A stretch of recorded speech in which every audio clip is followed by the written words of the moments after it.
یہ حرام ہے، اور اگر اس کی بھی استطاعت نہ ہو تو کم سے کم یہ کہ دل میں اس کا برا جاننا، صدمے کا ہونا، انسان اندر کوفت محسوس کرے، اندر ہی اندر کم سے کم وہ پیچ و تاب کھائے یہ کیا ہو رہا ہے، کیوں ہو رہا ہے، اور اس پر اسے تاسف ہو، رنج ہو، افسوس ہو کہ میں کچھ کر نہیں پا رہا، میں اس کے خلاف آواز بھی نہیں اٹھا پا رہا، کجا یہ کہ اس کو ہاتھ سے روکوں۔ یعنی اگر یہ بھی نہیں ہے تو پھر ایمان ہے ہی نہیں، یہ تو گویا کہ پھر آخری درجے میں گویا کہ ایمان کے فقدان کی علامت ہے۔ نحمده ونصلي على رسوله الكريم، اما بعد فاعوذ بالله من الشيطان الرجيم، بسم الله الرحمن الرحيم۔ وَلَقَدْ آتَيْنَا لُقْمَانَ الْحِكْمَةَ أَنِ اشْكُرْ لِلَّهِ وَمَنْ يَشْكُرْ فَإِنَّمَا يَشْكُرُ لِنَفْسِهِ وَمَنْ كَفَرَ فَإِنَّ اللَّهَ غَنِيٌّ حَمِيدٌ۔ وَإِذْ قَالَ لُقْمَانُ لِابْنِهِ وَهُوَ يَعِظُهُ يَا بُنَيَّ لَا تُشْرِكْ بِاللَّهِ إِنَّ الشِّرْكَ لَظُلْمٌ عَظِيمٌ۔ وَوَصَّيْنَا الْإِنسَانَ بِوَالِدَيْهِ حَمَلَتْهُ أُمُّهُ وَهْنًا عَلَى وَهْنٍ وَفِصَالُهُ فِي عَامَيْنِ أَنِ اشْكُرْ لِي وَلِوَالِدَيْكَ إِلَيَّ الْمَصِيرُ۔ وَإِنْ جَاهَدَاكَ عَلَىٰ أَن تُشْرِكَ بِي مَا لَيْسَ لَكَ بِهِ عِلْمٌ فَلَا تُطِعْهُمَا وَصَاحِبْهُمَا فِي الدُّنْيَا مَعْرُوفًا وَاتَّبِعْ سَبِيلَ مَنْ أَنَابَ إِلَيَّ ثُمَّ إِلَيَّ مَرْجِعُكُمْ فَأُنَبِّئُكُمْ بِمَا كُنْتُمْ تَعْمَلُونَ رَبِّ اشْرَحْ لِي صَدْرِي وَيَسِّرْ لِي أَمْرِي وَاحْلُلْ عُقْدَةً مِّن لِّسَانِي يَفْقَهُوا قَوْلِي۔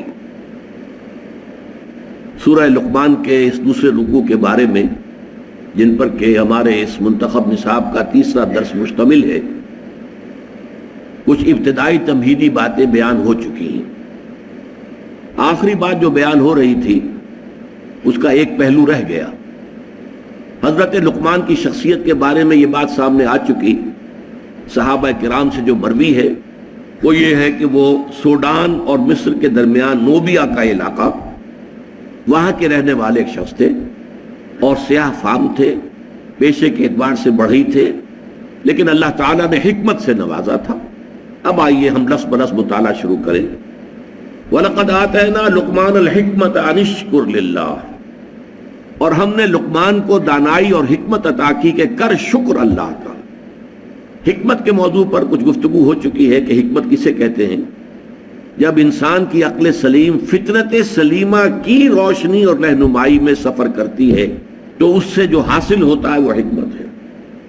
شکر کسے کہتے ہیں؟ شکر اصل میں ایک جذبہ ہے کہ جو کسی کے ساتھ اگر کسی نے خیر کیا ہو، بھلائی کی ہو، احسان کیا ہو، کسی تکلیف سے اس کو بچایا ہو، چھٹکارا دلایا ہو، تو ایک جذبہ پیدا ہوتا ہے انسان کے قلب کی گہرائی سے۔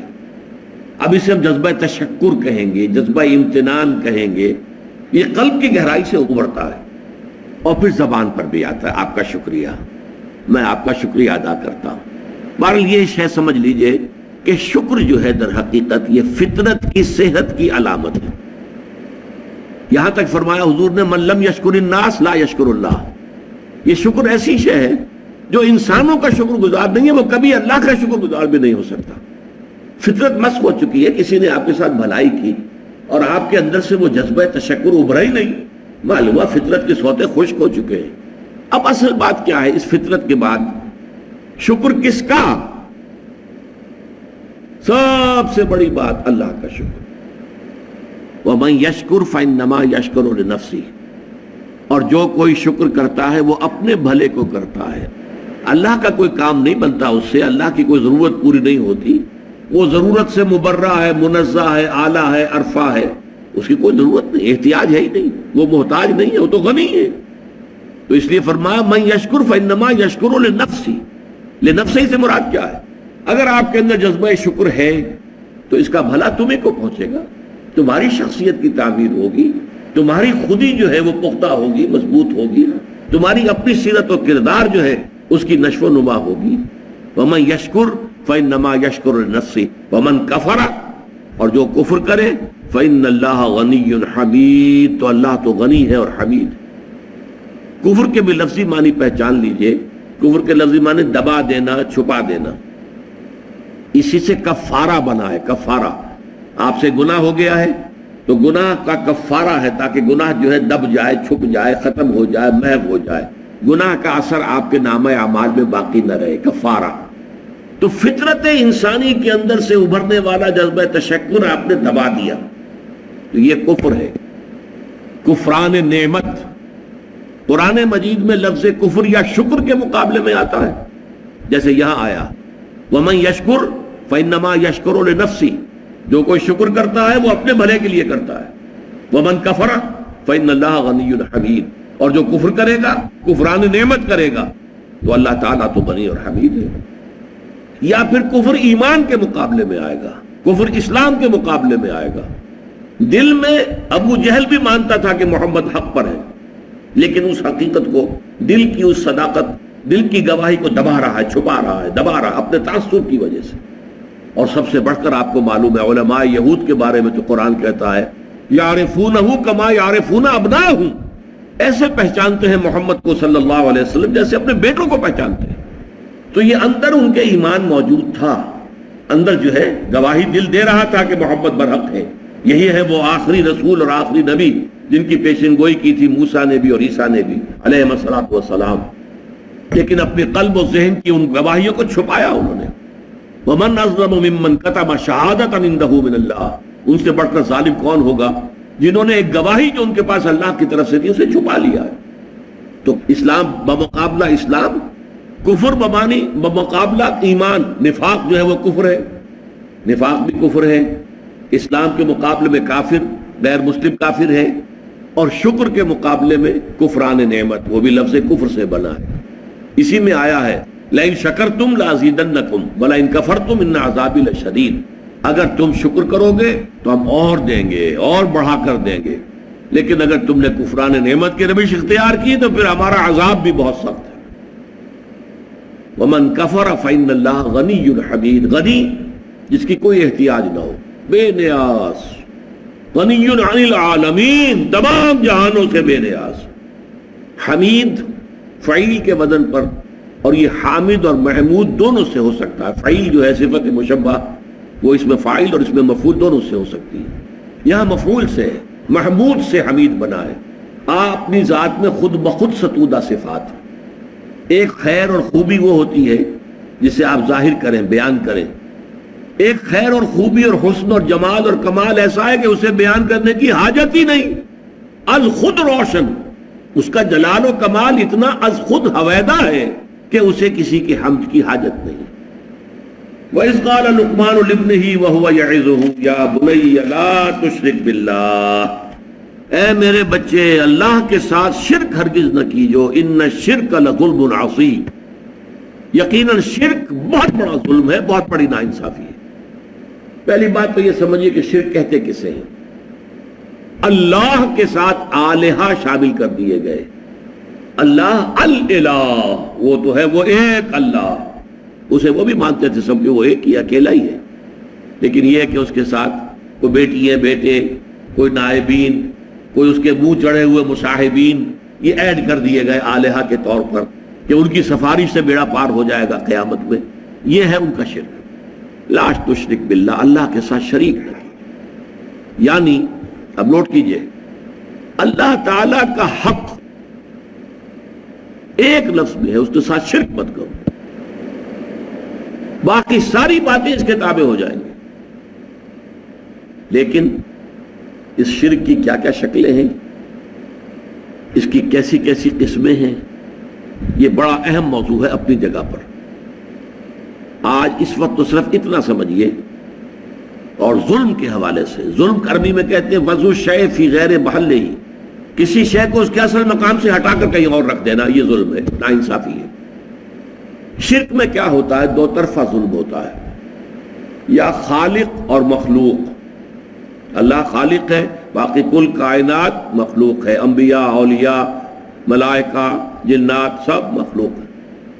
یا تو مخلوق میں سے کسی کو اٹھایا اور خالق کے ساتھ بٹھا دیا، یا خالق کو گرایا اور کسی اعتبار سے مخلوق میں سے کسی کے مشابہ کر دیا۔ یہ دونوں شکلیں ہیں شرک کی، اور دونوں بدترین ناانصافی ہیں۔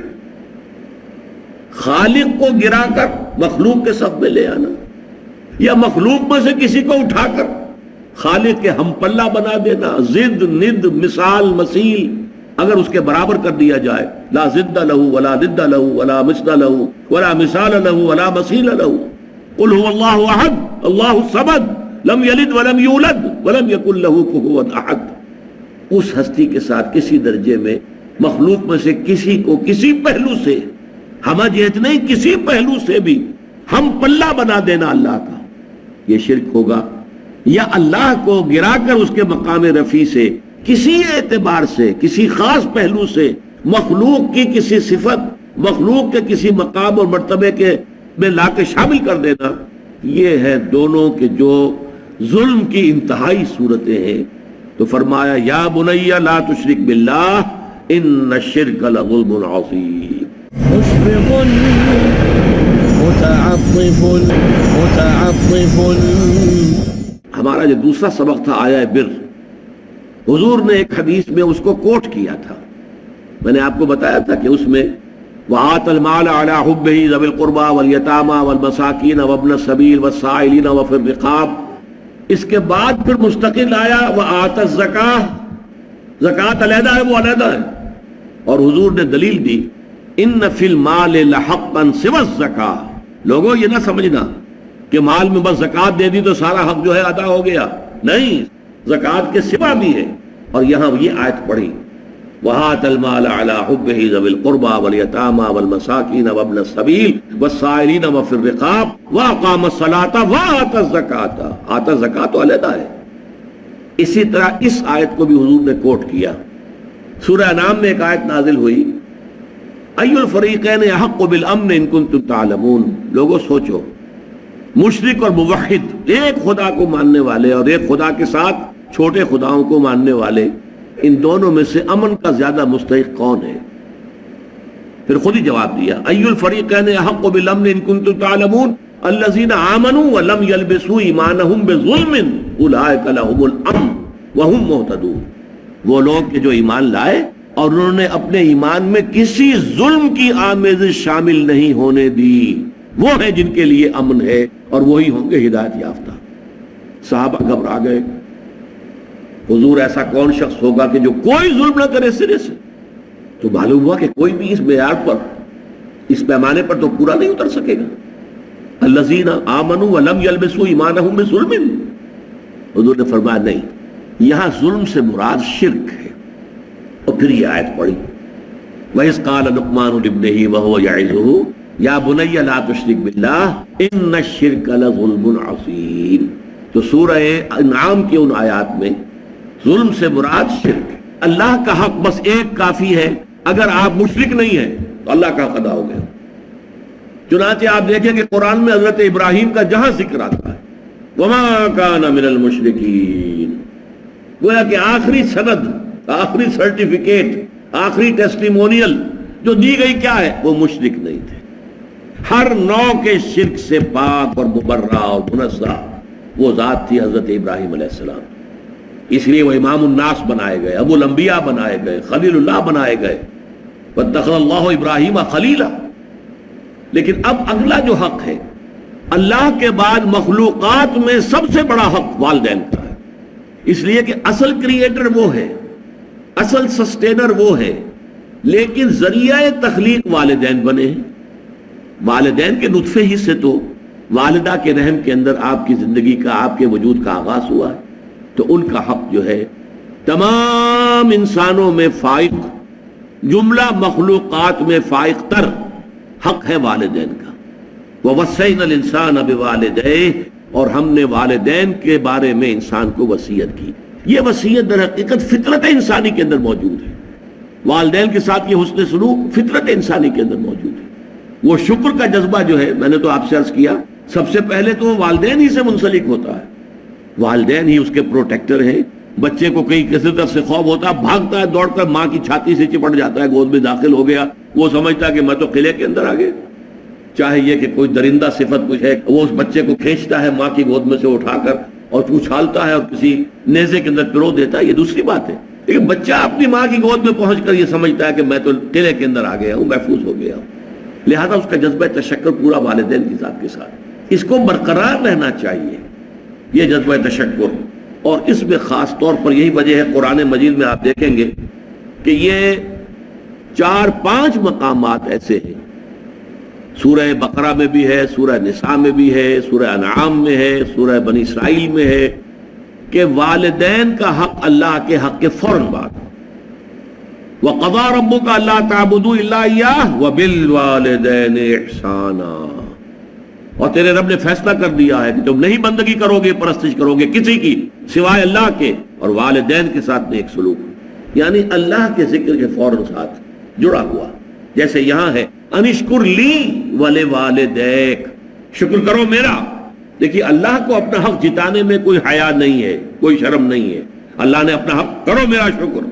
انشکر لی، کریٹر میں ہوں، تمہاری ماں کے دل میں ممتا میں نے ڈالی ہے، تمہارے باپ کی شفقت جو ہے وہ جو اس کے دل میں تھی تمہارے لیے وہ میں نے پیدا کی تھی، تو اصل کریٹر اور سسٹینر تو میں ہوں، میرا شکر۔ اور یہاں پہلے اپنے شکر کا ذکر کیا، حالانکہ یہاں ذکر ہو رہا ہے والدین کا، وَوَصَّيْنَا الْإِنسَانَ بِوَالِدَيْهِ، کہ ہم نے وصیت کی انسان کو والدین کے بارے میں، لیکن اس کا اختتام جو ہو رہا ہے انشکر لی، شکر کرو میرا، وَلِوَالِدَيْكَ، اور اپنے والدین کا، اِلَيَّ الْمَصِيرُ، بالآخر تو میری ہی طرف لوٹ کر آ جانا ہے، تم بھی آ جاؤ گے، تمہارے والدین بھی آ جائیں گے۔ لیکن یہاں نوٹ کیجئے والدین میں سے والدہ کے حق کو فائق قرار دیا گیا، حملتہ امہ وہنا علی وہن، اسے اٹھائے رکھا اس کی ماں نے کمزوری پر کمزوری جھیل کر، حملتہ امہ وہنا علی وہن وفصالہ فی عامین، اور پھر دودھ کا چھڑانا ہوا 2 سال۔ اسی لیے حدیث میں آتا ہے کہ ایک صحابی نے حضور سے پوچھا کہ حضور میرے حسن سلوک کا اولین مستحق کون ہے؟ آپ نے فرمایا تمہاری والدہ۔ انہوں نے پھر پوچھا ان کے بعد کون؟ پھر فرمایا تمہاری والدہ۔ پھر پوچھا ان کے بعد کون؟ پھر فرمایا تمہاری والدہ۔ چوتھی مرتبہ پوچھا پھر کون؟ تو فرمایا تمہارے والد۔ یعنی والد کے حقوق والدہ کے حقوق سے تہائی ہیں، یا یوں کہیے کہ والدہ کے حقوق والد کے حقوق سے 3 گنا ہیں۔ اور یہ بات اس لیے کہ واقعتاً جو مشقت ماں جھیلتی ہے باپ کی نہیں ہوتی۔ رات کو بھی ماں جاگتی ہے بالعموم، وہ باپ کو تو چاہتی ہے کہ سویا رہے، اسے کل جا کے کام کرنا ہے، مزدوری کرنی ہے یا کچھ اور کرنا ہے، بچہ رو رہا ہے تو وہ ماں جو ہے وہ اپنی نیند حرام کرے گی، کوشش کرے گی کہ باپ کی نیند میں خلل نہ آئے۔ یہ سارا جو ہے بوجھ جو ہے اٹھایا ہے ماں نے، جسمانی طور پر بھی، ذہنی طور پر بھی، نفسیاتی طور پر بھی۔ سب سے زیادہ جو عمل دخل ہے انسان کی پرورش میں وہ تو والدہ کا ہے، لہذا والدہ کے حقوق جو ہے، اور اس میں ذرا ایک توازن ہے، قانونی اعتبار سے اولاد والد کی ہے، اگر سیپریشن ہو جائے گی والد کو جائے گی، بہرحال تو والدہ کے حقوق جو ہے قانونی حق والد کا فائق ہے، لیکن اخلاقی حق والدہ کا بہت درجے فائق۔ الجنت تحت اقدام الامہات، جنت جو ہے وہ تو ماؤں کے پاؤں تلے ہے، یہی باپ کے پاؤں تلے نہیں کہا ہے۔ تو یہ بیلنس ہے، دنیاوی نظام چلانے کے لیے باپ کا معاملہ، وہ ہیڈ آف دی فیملی ہے، الرجال قوامون علی النساء، لیکن یہ ہے کہ جہاں تک اخلاق کا، حسن سلوک کا، ادب کا، لحاظ کا تعلق ہے، ماں کا حق 3 گنا فائق ہے۔ انشکر لی ولوالدیک الی المصیر۔ اب ایک سوال پیدا ہوتا ہے، ایک حق اللہ کا ہے کہ اس کے ساتھ شرک نہ کیا جائے، ایک حق والدین کا ہے کہ ان کے ساتھ ادب ہو، حسن سلوک ہو۔ اگر یہ 2 حق ٹکرا جائیں تو کیا کریں گے؟ کیا اگر والدین مجبور کریں شرک کرو؟ اور یہ مسئلہ بڑا پریکٹیکل مسئلہ تھا، یہ تھیوریٹیکل مسئلہ نہیں ہے۔ حضور پر جو نوجوان ایمان لے آئے تھے والدین ان کے مشرک، اب والدین دباؤ ڈال رہے، تم اپنے آباء و اجداد کے دین کو چھوڑ کر کہاں چلے گئے ہو؟ گمراہ ہو گئے ہو، تم واپس آؤ۔ بعض کا معاملہ آتا ہے کہ ماں اکیلی تھی، باپ فوت ہو چکا تھا اور ماں نے ہی پالا پوسا تھا سعد بن ابی وقاص کو، اور ماں نے پھر مرن برت رکھ لیا، نہ کچھ کھاؤں گی نہ پیوں گی، اپنے آپ کو ہلاک کر لوں گی جب تک سعد اپنے باپ کے دین میں واپس نہیں آتا۔ یہ کیا کیا سعد نے؟ اپنے باپ کا دین چھوڑ بیٹھا۔ تو ایک بہت بڑا اشکال، بہت بڑا مسئلہ، بہت بڑا پرابلم لوگوں کے لیے پیدا ہو۔ کیا کریں؟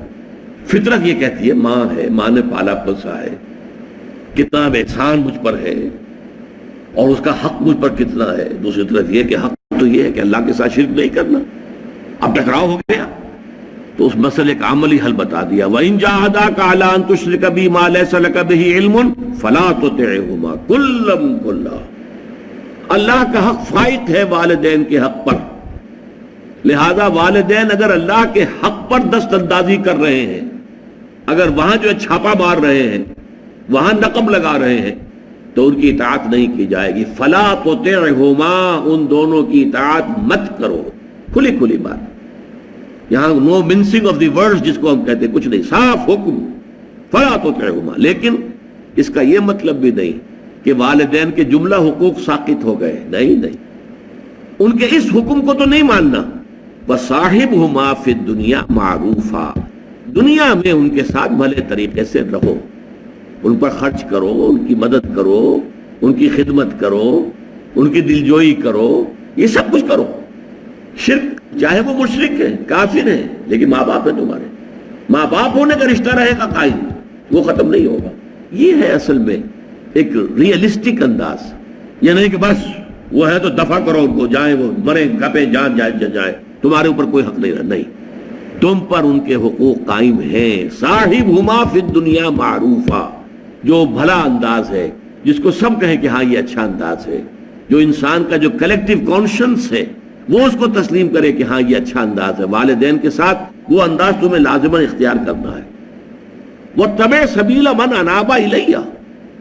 اب یہ بہت اہم مسئلہ بیان کر دیا. پیروی کرو اس شخص کے راستے کی جس نے کہ اپنا رخ میری طرف کر لیا ہے. والدین کی پیروی لازم نہیں ہے. ہو سکتا ہے والدین گمراہ ہوں، والدین مشرک ہوں، تو والدین کی پیروی نہیں. والدین جہالت کی رسمیں لے کر چلے آ رہے ہیں تو والدین کی پیروی نہیں ہوگی. وَاتَّبِعْ سَبِيلَ مَنْ أَنَابَ إِلَيَّ، پیروی کرو اس کے راستے کی جس نے اپنا رخ میری جانب کر لیا. والدین کا ادب، والدین کے ساتھ حسن سلوک، یہ اپنی جگہ ہے. لیکن ایک تو اگر وہ شرک کا حکم دے تو وہ نہیں ماننا، دوسرے اتباع ان کا نہیں ہے، پیروی ان کی نہیں ہے. ہاں کیا کہنے ہیں، اگر والدین خود جو ہے اللہ کے مسلم اور مومن بندے ہوں تو کیا کہنے، نور علی نور، ان کی پیروی کیجیے، یہ تو نور علی نور ہے. لیکن اگر والدین غلط راستے پر چلے ہیں، وہ گمراہی کے راستے پر چلتے رہے ہیں، ان کے بڑے آباء و اجداد نے کوئی غلط رسمیں اور ریتیں شروع کر دی تھی اور وہ ان کی پابندی کر رہے ہیں، تو ان کی پیروی کرنا تم پر لازم نہیں ہے. پیروی کرو اس کی. وَاتَّبِعْ سَبِيلَ مَنْ أَنَابَ إِلَيَّ، جس نے میری طرف اپنا رخ کر لیا ہے. ثُمَّ إِلَيَّ مَرْجِعُكُمْ، پھر میری ہی طرف تم سب کو لوٹ کر آنا ہے. فَأُنَبِّئُكُمْ بِمَا كُنتُمْ تَعْمَلُونَ، پھر میں تمہیں جتلا دوں گا ایک ایک کر کے کہ تم کیا کرتے رہے ہو. یہ ہے درمیان میں کہ جو حضرت لقمان کی نصائح کے شروع ہونے کے بعد اللہ تعالیٰ کی طرف سے والدین کے حقوق کے ضمن میں، اور پھر اگر اللہ اور والدین کے حقوق آپس میں ٹکرا جائیں تو مسئلہ کیا ہوگا، اس کا حل کر دیا گیا. اس کے بعد بقیہ 4 آیات میں پھر حضرت لقمان کی نصیحتیں بیان ہوئی ہیں.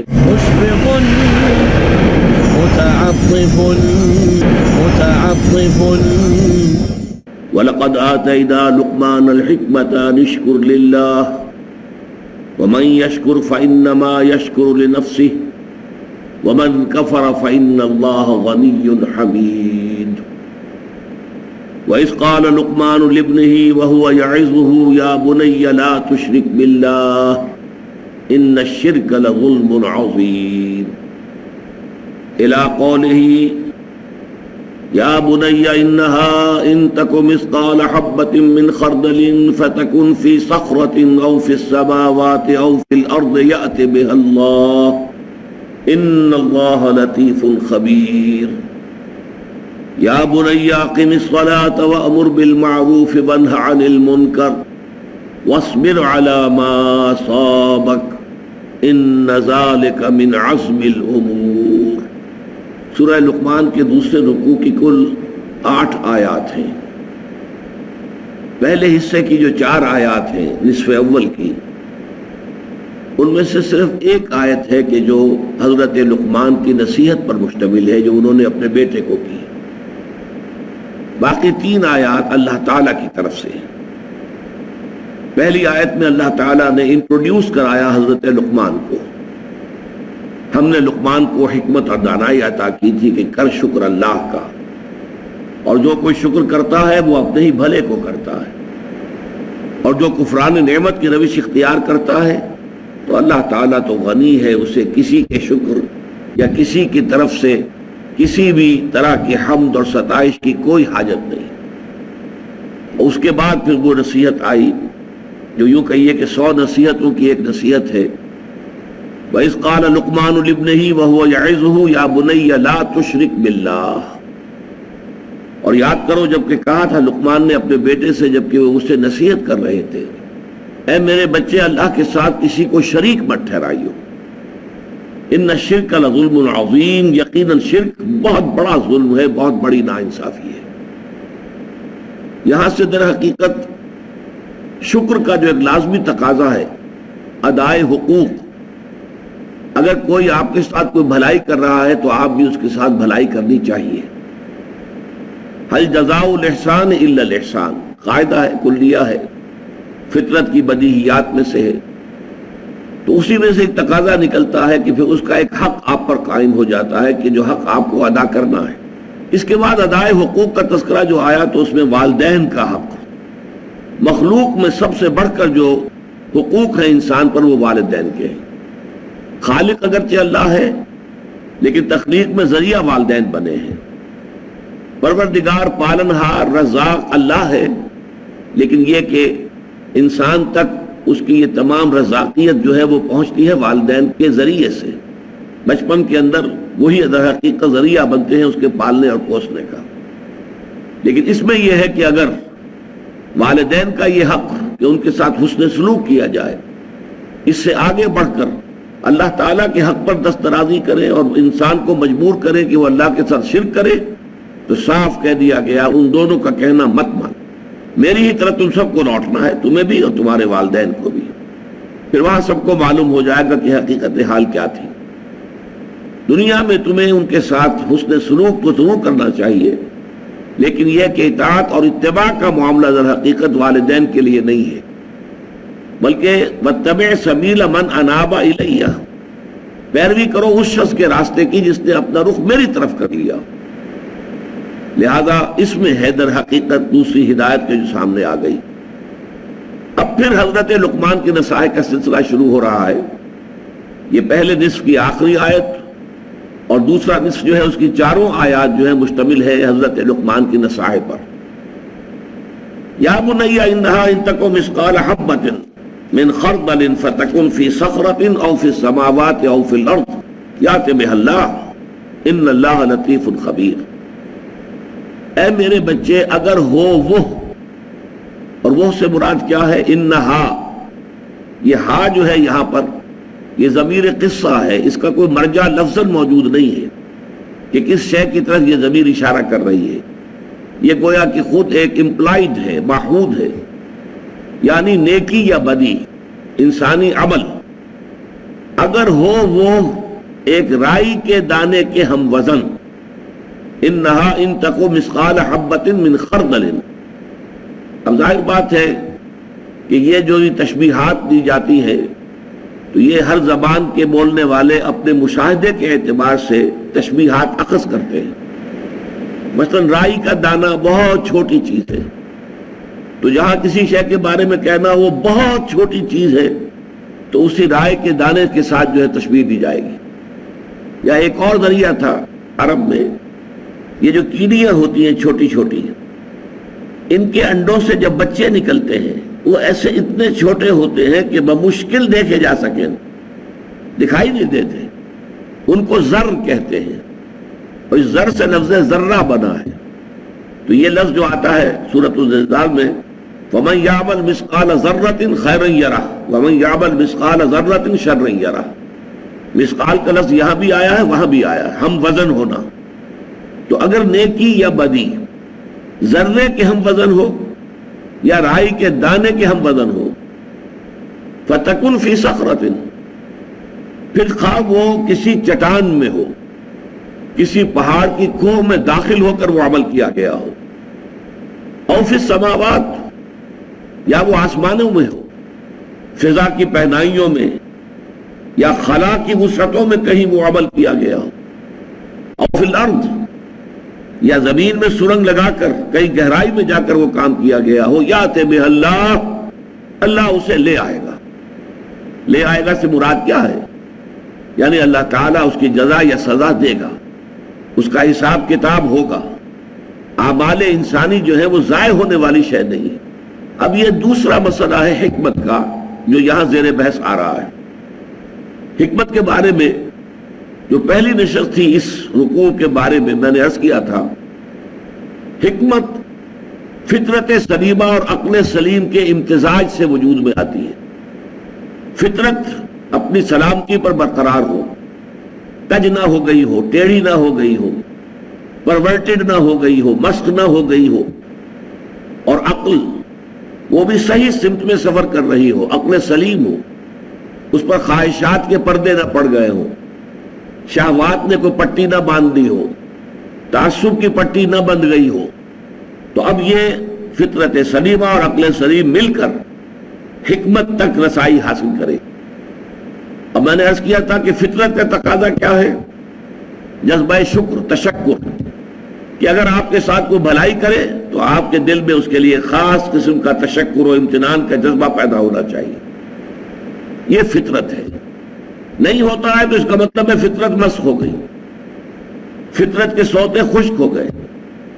آپ کو معلوم ہے کہ کنویں کے اندر پانی کے سوتے آتے ہیں، ادھر ادھر سے پانی آتا ہے، لیکن یہ کہ اگر سوتے ہی خشک ہو گئے ہو تو پانی کہاں سے نکالیں گے آپ؟ تو فطرت کے سوتے خشک ہو گئے ہو تو آدمی بے حس ہو جائے گا، ناشکرا ہوگا، اسے احساس ہی نہیں ہوگا کہ کسی نے اس کے ساتھ کوئی بھلائی کی ہے. فطرت اگر ہے تو شکر کا جذبہ لازماً پیدا ہوگا. اب عقل کا کام کیا ہے؟ وہ اپنے محسن حقیقی کو پہچانے. میرا اصل منعم کون ہے، اصل محسن کون ہے، میرا خالق کون ہے، میرا رب کون ہے. جیسے میں عرض کر چکا ہوں کہ انسان کے ذہن کا ارتقاء ہوتا ہے، اس کے شعور کا دائرہ وسیع ہوتا ہے. ابتدا میں وہ سمجھتا ہے میرے والدین ہی سب کچھ ہے، وہی پالتے پوستے ہیں، وہی میری تکلیف پر خود تڑپ اٹھتے ہیں، وہی میری ہر ضرورت پوری کرنے کے لیے ہر وقت تیار ہوتے ہیں، وہی مجھے ہر خطرے سے بچانے کے لیے ہر وقت جو ہے آمادہ ہوتے ہیں. لہذا وہ جذبہ تشکر صرف ان کی ذات تک جو ہے وہ مرکوز ہوتا ہے. پھر جیسے جیسے شعور کا دائرہ وسیع ہوتا ہے، کنبہ، قبیلہ، خاندان، ملک، قوم، پھر یہ پوری کائنات، یہ ہوائیں جو چل رہی ہیں اور یہ سورج کی جو تمازت اور حرارت ہے، ان سب سے جو ہے ہماری فصلیں پکتی ہیں، بارشیں ہوتی ہیں. گویا کہ یہ ربوبیت کا ہمارا سب سے بڑا ذریعہ یہ ہے. یہی وجہ ہے کہ آپ کو معلوم ہے کہ پوری دنیا میں مشرکانہ نظام جہاں بھی رہے ہیں، سورج کو ایک بہت بڑے دیوتا کی صورت حاصل رہی ہے، اس کو حیثیت حاصل رہی ہے. سورج دیوتا، یہ کہ معلوم ہو گیا کہ ہماری تو ساری جو وجود ہے اس زمین میں بسنے والوں کا، اس کی ساری جو تقاضے ہیں وہ سورج کے ذریعے سے پورے ہوتے ہیں. اس کے بعد جیسا کہ میں نے عرض کیا تھا، ایک ابراہیمی چھلانگ اور ہے. وہ ابراہیمی چھلانگ جو سورہ انعام میں آئی ہے، انی وجہت وجہی للذی فطر السماوات والارض حنیفا وما انا من المشرکین. یہ ساری کائنات میں جکڑی ہوئی ہے کسی ہستی کے قانون میں.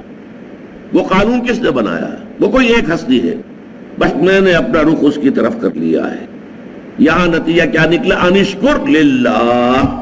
تمہارے شکر کا اب اصل مستحق کون ہے؟ اللہ ہے. اب آگے چلیے. ایک دوسری شے جو فطرت کے اندر مضمر ہے وہ یہ ہے کہ نیکی نیکی ہے، بدی بدی ہے. جیسا کہ میں نے اس وقت عرض کیا تھا، بدیہیات فطرت جنہیں ہم کہتے ہیں، جو چیزیں بالکل از خود روشن ہیں، از خود واضح ہیں. آفتاب آمد، دلیل آفتاب. سورج طلوع ہو گیا، اپنے وجود پر وہ خود دلیل ہے. اگر کوئی انکار کرے نہیں سورج نہیں، ثابت کرو کہ سورج ہے، وہ ثابت کرنے میں شکوک پیدا ہو جائیں گے، اس کے اندر یقین پیدا نہیں ہو سکتا. وہ تو خود بخود ظاہر ہے کہ سورج موجود ہے. اسی طریقے سے جو بدیہیات فطرت ہیں کہ جو بالکل سیلف ایویڈنٹ چیزیں ہیں، ان کو ثبوت جو ہے درکار نہیں ہوتا.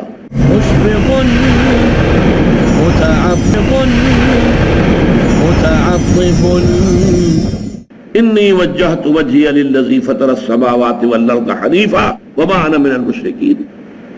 یہ ساری کائنات میں جکڑی ہوئی ہے کسی ہستی کے قانون میں. وہ قانون کس نے بنایا ہے؟ وہ کوئی ایک ہستی ہے، بس میں نے اپنا رخ اس کی طرف کر لیا ہے. یہاں نتیجہ کیا نکلا؟ انشکر للہ، تمہارے شکر کا اب اصل مستحق کون ہے؟ اللہ ہے۔ اب آگے چلیے، ایک دوسری شے جو فطرت کے اندر مضمر ہے وہ یہ ہے کہ نیکی نیکی ہے، بدی بدی ہے۔ جیسا کہ میں نے اس وقت عرض کیا تھا، بدیہیات فطرت جنہیں ہم کہتے ہیں، جو چیزیں بالکل از خود روشن ہیں، از خود واضح ہیں۔ آفتاب آمد، دلیل آفتاب، سورج طلوع ہو گیا، اپنے وجود پر وہ خود دلیل ہے۔ اگر کوئی انکار کرے نہیں سورج نہیں، ثابت کرو کہ سورج ہے، وہ ثابت کرنے میں شکوک پیدا ہو جائیں گے، اس کے اندر یقین پیدا نہیں ہو سکتا، وہ تو خود بخود ظاہر ہے کہ سورج موجود ہے۔ اسی طریقے سے جو بدیہیات فطرت ہیں کہ جو بالکل سیلف ایویڈنٹ چیزیں ہیں، ان کو ثبوت جو ہے درکار نہیں ہوتا۔ آپ کے علم میں ہوگا کہ ایک بہت بڑی کتاب لکھی گئی تھی، کانٹ نے لکھی تھی، کرٹیک آف پیور ریزن، اور اس نے ثابت کیا تھا کہ اللہ کے وجود کے لیے، خدا کے وجود کے لیے کوئی منطقی دلیل جو ہے وہ موجود نہیں ہے۔ جو دلیل بھی دی جاتی ہے اسے منطق ہی کاٹ دیتی ہے۔ ان الحدید بالحدید یفلح، لیکن اس نے پھر بعد میں ایک اور کتاب لکھی۔ اب یہ بھی ہو سکتا ہے کہ وہ ماحول کے دباؤ کے تحت لکھی ہو کہ اس کے خلاف بڑے جذبات جو ہیں وہ پیدا ہو گئے کہ خدا کا تو اس نے انکار کر دیا گویا کہ۔ پھر اس نے لکھا ہے کرٹیک آف پریکٹیکل ریزن، اور کہا کہ پریکٹیکل زندگی کا جو ہمارا حصہ ہے عملی، اس کے لیے خدا کا ماننا ناگزیر ہے، لازمن ہے، اس لیے کہ مورل لا ودن، ہمارے اندر جو ہے مورل لا وہ موجود ہے۔ The starry heavens above and the moral laws within, ہمارے سروں کے اوپر یہ جو ستاروں بھرا آسمان ہے یہ اللہ کے وجود پر شاہد ہے۔ منطق سے ثابت نہیں ہوتا اللہ، لیکن اللہ تعالیٰ ان آیات کے حوالے سے ثابت ہوتا ہے۔ اور مورل لا ودن، یہ مورل لا کہ خیر خیر ہے، شر شر ہے، نیکی نیکی ہے، بدی بدی ہے، اچھائی اچھائی ہے، برائی برائی ہے۔ اس میں بھی اگر کوئی شخص ثابت کرنا مطالبہ کرے، ثابت کرو، ثابت کرو کہ سچ بولنا اچھا ہے، ثابت کرو کہ جھوٹ بولنا برا ہے، تو اس بحث کے اندر تو الجھ تو جائیں گے، بات حل نہیں ہوگی۔ اس لیے کہ یہ چیزیں ہیں فطرت کی بدیہیات میں سے۔ اپنے سر ذرا جھکاؤ، اپنے دل کو ٹٹولو، اپنے باطن میں جھانکو، اپنے من میں ڈوب کر پا جا سراغ زندگی، اور اس کے بعد تمہیں اگر معلوم ہو کہ واقعی بات صحیح ہے، خیر خیر ہے، شر شر ہے، نیکی نیکی ہے، بدی بدی ہے۔ آج کل تو آپ کو معلوم ہے کہ ایک مقولہ عام بھی ہے، nothing is good or bad, only thinking makes it so۔ یہ بہت بڑا گویا کہ اخلاق کے تمام نظام کو تلپٹ کر دینے والا قول ہے۔ نہ کوئی خیر خیر ہے، نہ کوئی شر شر ہے، یہ تو ہمارے سوچنے سے ہم نے سوچ لیا کہ یہ خیر ہے، اور ہم نے سوچ لیا کہ یہ شر ہے، گویا کہ یہ سب کچھ ہماری سوچ کا نتیجہ ہے۔ معاذ اللہ، معاذ اللہ، یہ پورے نظام کو تلپٹ کر دینے والا، اخلاقیات کی جو ہے جڑیں کھود دینے والی بات ہے۔ لیکن یہ اس وقت عام طور پر لوگوں کی زبان پر یہ جملہ ہوتا ہے، nothing is good or bad, only thinking makes it so۔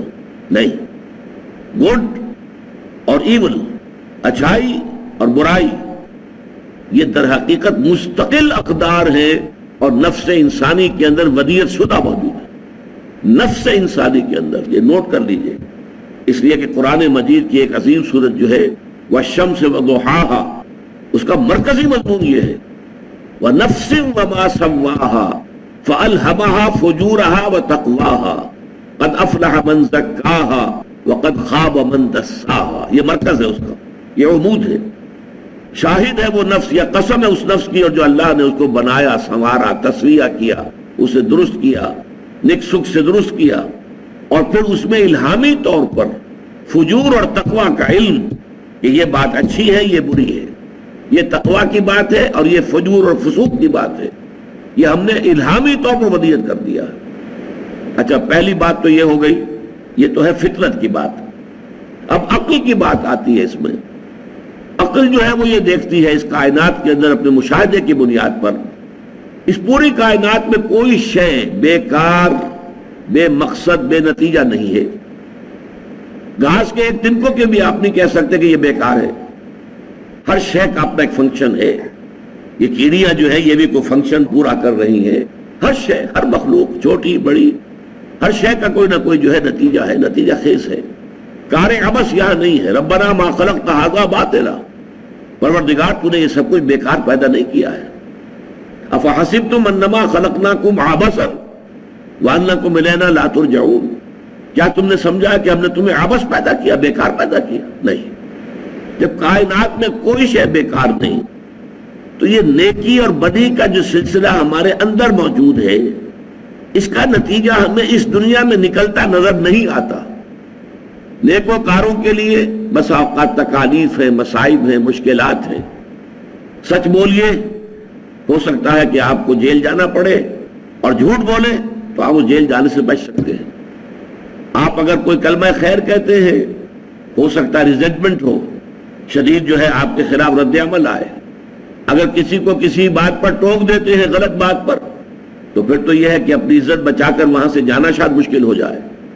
اور دنیا کے اندر جن کے کوئی اسکروپلز نہیں ہے، کوئی اصول نہیں ہے، کوئی اسکروپلز نہیں ہے، کوئی اصول نہیں ہے، بلکہ یہ کہ داؤ جو لگ جائے، جس وقت لگ جائے، جس طور سے لگ جائے، داؤ لگاؤ، حلال حرام، غلط صحیح، جائز ناجائز، اس سے کوئی بحث نہیں۔ وہ عیش کر رہے ہیں، دندناتے پھر رہے ہیں، ان کی آج کل عزت بھی ہے، جانتے بھی ہیں کہ ان صاحب کے پاس جو رقم آئی ہے یہ سب کی سب سمگلنگ کی ہے، یا ان کے پاس جو دولت نظر آ رہی ہے یہ سب ہیروئن کی ٹریڈ کی ہے، لیکن پھر بھی عزت انہی کی ہے، سلام انہی کو کیا جاتا ہے۔ نیکوکاروں کے لیے یہاں پر 2 وقت کی سوکھی روٹی مشکل ہے۔ لہذا معلوم ہوا کہ اس اعتبار سے، مورل لا کے اعتبار سے یہ دنیا نامکمل ہے، فزیکل لا کے اعتبار سے یہ مکمل ہے۔ آپ سنچیا کھائیں گے مر جائیں گے، لیکن آپ کسی یتیم کا مال ہڑپ کر جائیں گے کچھ بھی نہیں ہوگا۔ معلوم ہوا مورل لا یہاں ایفیکٹو نہیں ہے، نتیجہ خیز نہیں ہے، اس کے نتائج نہیں نکل رہے۔ حالانکہ عقل کا تقاضا یہ ہے کہ گندم از گندم بے رویت، جو سے جو، گندم سے گندم پیدا ہونی چاہیے، جو سے جو پیدا ہونی چاہیے۔ یہ کیسے ہو گیا کہ بھلوں کے لیے تکالیف اور مصائب، مصیبتیں، اور جو کسی بھی اخلاقی اصول کے پابند نہیں، ان کے لیے عیش آرام، ان کے لیے دنیا میں عزت، وقار، سربلندی، یہ کیوں ہے؟ یہ کیسے ہے ایسا؟ واقعہ یہی ہے۔ لہذا کوئی اور دنیا ہونی چاہیے جس میں اس مورل لا کے تقاضے پورے ہوں۔ یہ ہے وہ سارا فطرت اور منطق کا اور عقل کا ارتباط جس سے معاد کا تصور ابھرتا ہے۔ یہ دنیا جو ہے فزیکل لاز کے اعتبار سے مکمل ہے، نتیجہ خیز ہے فزیکل لاز۔ آپ انگارہ رکھیے اپنی زبان پر، زبان جل جائے گی۔ آپ نے جھوٹ بولا، جھوٹی قسم کھائی، زبان پہ چھالا تک نہیں نکلے گا۔ پھر وہی بات میں کہ دوہرا رہا ہوں، فزیکل لاز کے اعتبار سے دنیا مکمل، اس کے نتائج ظاہر ہو جاتے ہیں، لیکن مورل لاز کے اعتبار سے نامکمل۔ لہذا کوئی اور عالم ایسا ہونا چاہیے کہ وہ اللہ کہ جو عادل ہے، قائمًا بالقسط ہے، جو انصاف کرنے والا ہے، وہ در حقیقت پھر ہر ایک کو جو اس کا حق ہے، حق بحقدار رسید والا معاملہ کرے، نیکوکاروں کو وہاں پر بدلہ ملے، ان کے لیے خلعتیں ہیں اور ان کو جنتوں کے اندر رکھا جائے۔ لیکن یہاں پر آپ دیکھیں گے، نوٹ کیجئے، چونکہ میں نے یہ بیان کیا تھا کہ حضرت لقمان نہ نبی تھے نہ نبی کے پیروکار تھے، لہذا یہاں پر معاد کا جو بنیادی فلسفہ ہے وہ تو آ گیا ہے، لیکن معاد کے ضمن میں بعث بعد الموت، حشر و نشر، حساب اعمال، پل صراط، جنت اور دوزخ، اس کا کوئی ذکر نہیں ہے۔ اس لیے کہ یہ چیزیں وہ ہیں جو نبوت کے ذریعے معلوم ہوتی ہیں، یہ صرف عقل سے معلوم نہیں ہو سکتی۔ فطرت اور عقل دونوں کے امتزاج سے جو حکمت وجود میں آتی ہے وہ ادھر تو اشارے کر دیتی ہے کہ نہیں، انسانی اعمال ضائع ہونے والی شے نہیں ہے، لازماً نتیجہ نکلنا چاہیے، لازماً نکلنا چاہیے، لازماً نکلنا چاہیے، اور کوئی عمل خواہ کتنا ہی چھوٹے سے چھوٹا ہو ضائع نہیں ہوگا۔ یا بنی انہا ان تکو مثقال حبۃ من خردل، اے میرے بچے، خواہ نیکی اور بدی وہ ہو ایک رائی کے دانے کے ہم وزن، فتکن فی صخرۃ او فی السماوات او فی الارض، پھر وہ کسی چٹان کے اندر وہ عمل کیا گیا ہو، یا کہیں آسمانوں میں، کہیں فضاؤں میں، خلا کی پہنائیوں میں اور وسعتوں میں کیا گیا ہو۔ اور یا یہ کہ زمین کے پیٹ میں گھس کر کیا گیا ہو، اللہ اسے لے آئے گا۔ ان اللہ لطیف خبیر، یقیناً اللہ لطیف ہے، نہایت باریک بین ہے، اس کی نگاہ سے کوئی شے چھپی ہوئی نہیں ہے، وہ باخبر ہے، ہر شے کا جاننے والا ہے۔ یہ ہے حکمت لقمانی کا دوسرا اہم حصہ۔ پہلا انشکر للہ، اور اللہ تعالیٰ کی شکر کا تقاضا کیا ہے؟ لا تشرک باللہ، اللہ کے ساتھ شرک مت کرنا، ان الشرک لظلم عظیم۔ وہ بھی فطرت انسانی اور عقل سلیم، ان دو کے امتزاج سے وجود میں آنے والے نتائج تھے۔